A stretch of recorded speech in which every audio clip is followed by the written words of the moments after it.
Every year we see brilliant games get launched, just as soon after disappear. Some are beautiful, creative, even critically acclaimed. And yet, within just a few weeks, they vanish into the digital noise. In October 2024 alone, more than 1,800 games were released on Steam, an all-time high, and that's just in a single month. So today, I want to explore why great games still fail, and, more importantly, some ideas of what can actually be done about it. Let's start with a few examples from recent years. Games that critics and players loved, but that most people never even noticed. On the indie side, we have Chicory, a colorful tale, which received a 90 on Metacritic, yet barely 350 concurrent players. I Was a Teenage Exocolonist, another critical hit, under 700 peak players. The Artful escape, visually stunning, but just 72 players at peak.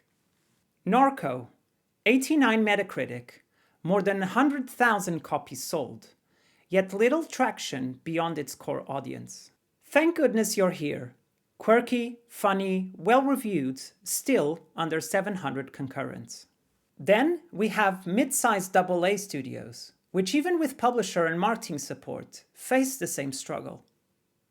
Evil West by Flying Wild Hog, strong 78 Metacritic, released the same week as God of War Ragnarok, instantly overshadowed.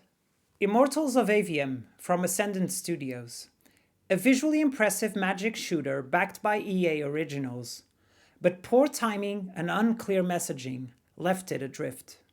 Pacific Drive, critically praised, unique concept, still peaked at just over 5,000 players. The conclusion? This isn't just a small team problem. It's an industry-wide challenge, where great games of every size can still get lost. We love to believe that if our game is good enough, people will find it. It's an inspiring thought, but one that just doesn't hold up anymore. Sure, shouting louder can help, but discoverability isn't about volume. It's about fit and timing. Now, of course, timing isn't always under our control. Shadow drops and surprise launches can change everything overnight. But when we do have that foresight, like for example knowing that GTA 6 is coming out in May next year, that is a clear signal of a window to avoid.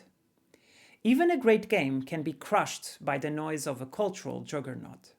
So what is discoverability? It's the process by which players find games that genuinely align with their interests. And when that process breaks, everyone loses. Developers, players, and platforms alike. Now, when we talk about discoverability, we immediately picture marketing. Ads, trailers, maybe a few influencers. But it actually goes much deeper than that. There are 3 layers shaping how players find games today. First, algorithmic discoverability. Platforms like Steam and PlayStation that rely on wishlists and engagement data.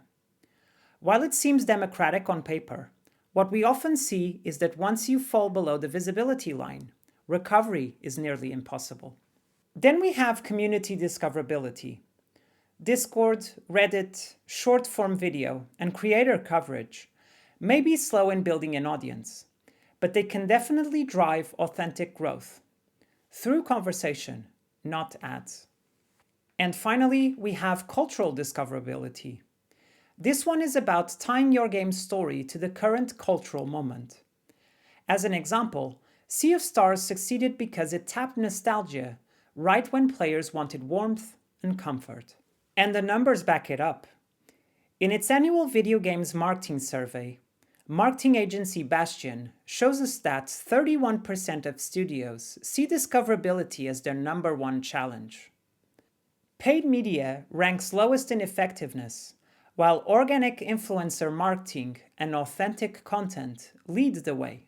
And also that reviews, shorts, trailers, and streams all hover around the same importance, roughly 22 to 24%. In other words, visibility is shifting from money to meaning. Which leads us to the question, why do great games still fail? Here are a few hypotheses. First, lack of clarity. If players can't describe the game in one sentence, they tend to move on. Even AA titles struggle here. Immortals of Aveum looked gorgeous, but players couldn't tell if it was a shooter, an RPG, or something in between. Second, silence. Many studios wait too long to speak up. By the time they announce, momentum is already gone. Third, over-reliance on algorithms.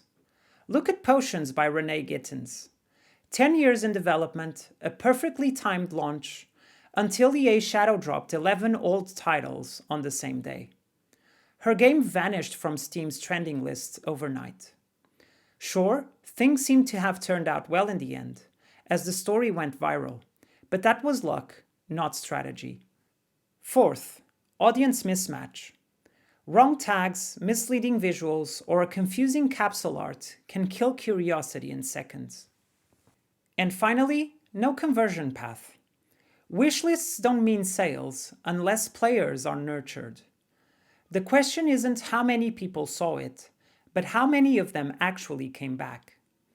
Even for AA games like Evil West, solid reviews weren't enough to hold attention once the conversation moved on to bigger releases. But here's the good news. Discoverability isn't just about luck. It's about design. And like any design problem, it can be tested, improved, and learned. So let's break it down into a few practical steps. Things every studio, whether indie or AA, can start doing right now to build real visibility. First, nail the foundation. Start with your one-line hook: genre, fantasy, emotion. Then refine your capsule art for clarity. And check your storefront tags against top-performing peers. Second, build compounding signals early. Most PC and console games need at least 6 to 12 months of consistent visibility. Devlogs, initiatives like Steam Next Fest, community posts. But runways depend on genre and platform. For VR games, runways are usually shorter and more hands-on. Regular build updates, player testing, and personal engagement matter more than long campaigns. And don't fear early access when it fits your design. Hades 2 is a masterclass, treating early access as a process, not a label. Transparent updates and player feedback earned it a 94 Metacritic and an 8.4 user score. Even AA studios can borrow this playbook. Pacific Drive didn't call itself early access, but its open development and consistent communication gave it a loyal audience on a limited budget. The third step is activating your communities. Build useful spaces on Discord, channels for playtest keys, feedback, and wishlist reminders. On Reddit, contribute first, promote later. And on social media, aim for authenticity over volume. One genuine update per week is better than 10 sales posts. Collaborate with micro-creators who care about your genre. They move wishlists far more than one big shoutout from a mega channel. Step 4 is about converting attention into action. Attention is step 1. Retention is step 2. Use an email list or community newsletter to stay connected. Even a simple 2-email automation works wonders. One thank you after the demo, another showing what's new since they last played. Plan launches strategically. Avoid major industry drops and schedule a patch or event in week 1 to create a second wave of buzz. Finally, attend key events. Show up in person. Gamescom, Develop Brighton, London Games Festival, they matter. Go in with clear set goals.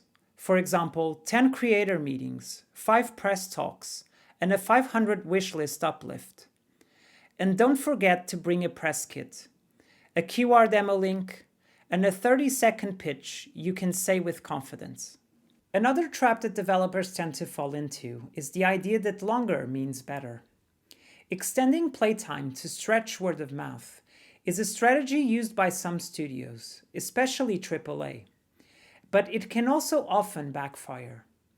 Players notice filler content, and critics do too. It's better to design for replayability, not padding. Tight loops, daily quests, or even new modes that expand fun without bloat.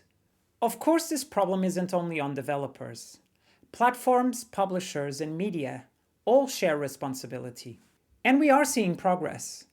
Initiatives like Steam Next Fest, which I mentioned before, coupled with a stronger curation and creators spotlighting hidden gems, are just a few examples. Some claim that discoverability will never be solved, but it can definitely be improved, one thoughtful release at a time. Great games still fail, but they don't have to. Discoverability is not just about luck, it's a skill. So treat it like design. Playtest it, iterate it, make it part of your creative process. If you're building something right now, drop your store page in the comments. I'd love to check it out, and who knows, maybe even feature a few games in a future episode. And if you want more insights on launching, funding, and building audiences, consider subscribing to Life About Games. Because great games of any size deserve to be found. Until next time, stay happy and keep gaming.